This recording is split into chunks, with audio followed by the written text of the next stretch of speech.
Hello and welcome to the G3 Pulse podcast. My guest today is Paul Rees, founder of the Practical Marketing Academy. Paul, welcome to the podcast. Thank you, Lewis. It's great to be here. Pleasure to have you. Paul, you've been a contributor to G3 since the start of the year.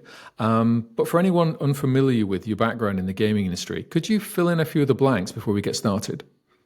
Sure. So before setting up my marketing consultancy a couple of years ago, I worked for SIS, Sports Information Services, for 8 years. SIS are a leading provider of live racing, of esports and numbers draws to the betting and gaming industry. And I helped shape the marketing capability and headed up the marketing team.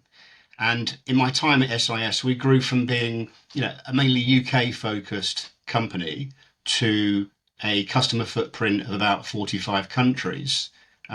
Prior to SIS, I actually worked, and I'm going to show my age here, but I actually spent best part of 15 years working in retail, telecoms, and consumer goods. And, I've marketed everything from soft drinks at Coca-Cola to cereals at Nestle, pasta at Campbell's, and tech and furniture at Argos. So, you could say that I've been around the block a bit. A storied career thus far. Paul, we started to get to know each other when you were working for SAS, but we also ran into each other at the start of this year at ICE London, where we started talking about marketing and specifically the needs and challenges of working in the gaming industry. You identified some of the pain points, and I wanted to discuss those on the podcast. And we came up with a kind of snappy topic heading of the power of strategic marketing planning, diagnosis, strategy, and execution. So I want to kind of ask you, where do we begin on this topic? So I think what I'd say, I've worked in the betting and gaming industry for about 10 years now, and I think in that time, I've definitely seen improvements in B2B marketing, but I do think as a discipline, marketing can do much better. And I think for me, there's a number of challenges that I see. I think firstly, marketing has a credibility issue. I think there's a perception and sometimes a reality that marketing is detached from business objectives and speaking the language of commercial and business. I think, unfortunately, you hear terms like the colouring in department or fluffy marketing.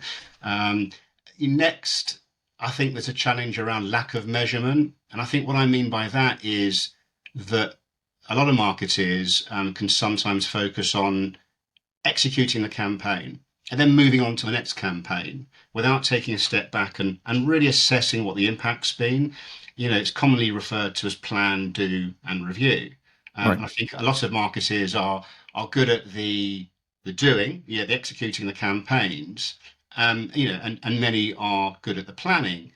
But I think in a lot of cases, there's a lack of reviewing. And I think when you don't review, you can't then see what impact your marketing's having on the business.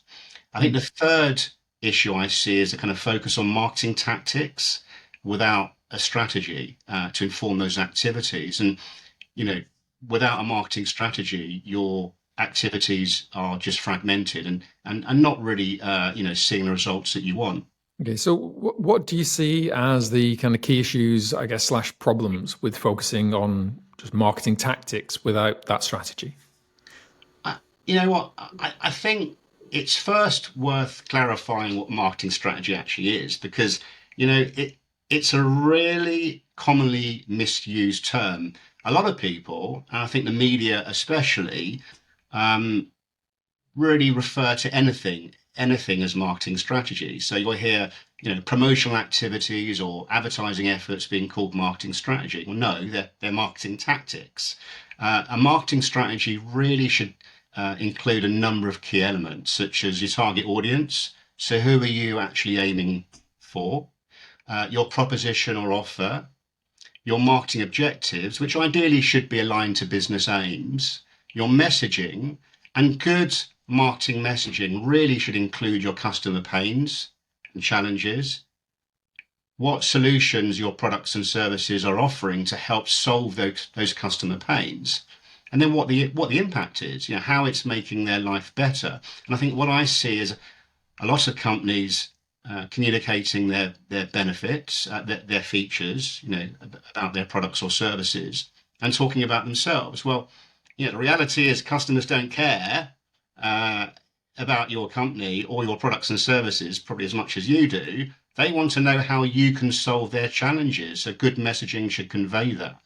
And then finally, marketing channels. It's about marketing strategy is about selecting the right channels that are going to effectively target your customers. So, it's a roadmap that guides all your marketing efforts, and your marketing goals should be aligned to your business objectives. And the kind of your marketing strategy, that kind of roadmap, the guides, your marketing efforts. Where do you think that for the B2B betting and gaming, why is there a lack of marketing strategy? I think, in my observation, speaking to other marketeers and managing teams throughout my career, is that I think many marketeers, and this is not just betting and gaming, this is common to other sectors as well, is that many marketeers enter the field without formal marketing training, and they often learn on a job, or they transition from other roles. So, as a result, they lack the foundational understanding of marketing strategy and the key role it has in driving long-term success. So there's a tendency to focus on tactics such as social media campaigns or email marketing or paid ads. And tactics are important. There's no doubt about that. But without a well-defined strategy, they're just kind of fragmented efforts that lack cohesion. And so, I suppose the kind of big question is, so what does good look like in terms of that kind of marketing planning process? Well, in my experience, Lewis, I think best practice marketing planning is a holistic approach. So it should start with diagnosis. Hmm. It's guided by a solid strategy, and then it culminates in execution. So in that planning process, marketeers should ideally start with diagnosis, which is an analysis of your current business situation. You take a step backwards, you assess what's working, you assess what's not working, which helps you make informed decisions. Your next is the strategy stage, and Okay. that's where you define your target audience, your proposition, your objectives, your messaging, and your channels. And it's the foundation on which your execution is built. And then lastly, the third part is execution. It's where your plans really come to life. And without a robust diagnosis and strategy, execution can be a bit like throwing darts blindfolded. All of that, Paul, leads us on to talking about the Practical Marketing Academy. What have you been pulling together? Who's the target audience, and when does everything go live? Sure. So for the last 2 years, I've been supporting clients with developing their marketing strategy and plans through my consultancy business. And that's been through one-on-one workshops. Recently, I developed the Practical Marketing Academy online training. As a, I really want to help support marketeers in improving their skills and confidence. And the online course is targeted at junior marketeers and those with no formal marketing training. And that's to help them really gain the skills in shaping marketing strategy and plans.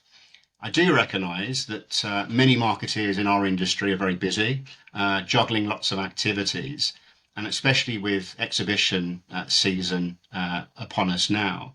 So Sure. I've made the course really succinct, and there's 5 modules, and it covers areas such as customer targeting, proposition development, messaging, and marketing plans. In developing the course, and my observation would be with a lot of marketing courses, and I've done a few myself, is that they tend to be quite theoretical and take a Sure. 10 approach, and they lack that practical application. So the marketing strategy planning and implementation course is a practical step-by-step approach where I guide participants through and the key stages in developing a marketing strategy and plans for their business. There's downloadable templates that are editable that I guide participants through to help them complete their strategy and plans. And I think the benefits really will be that it will help people demonstrate to their businesses how their plans are aligned to customer needs, how their objectives will help deliver on business aims, and also to justify marketing activities and spend. So I think it will not only benefit marketeers, but also their businesses.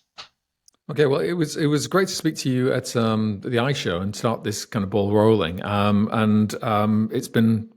It's been really kind of rewarding to see you kind of come full circle and create something and have something like the Practical Marketing Academy. For anyone interested in signing up to the program, we're going to add links to the end of this podcast and in the description below. But yeah, Paul, thank you. It's been great chatting to you. Well, yes, I mean, the course is actually live now, so I believe there's a link so people can visit the site to learn more and sign up. And thank you, Lewis. All right, perfect. Thanks a lot, Paul. Bye. Thank you. Bye bye.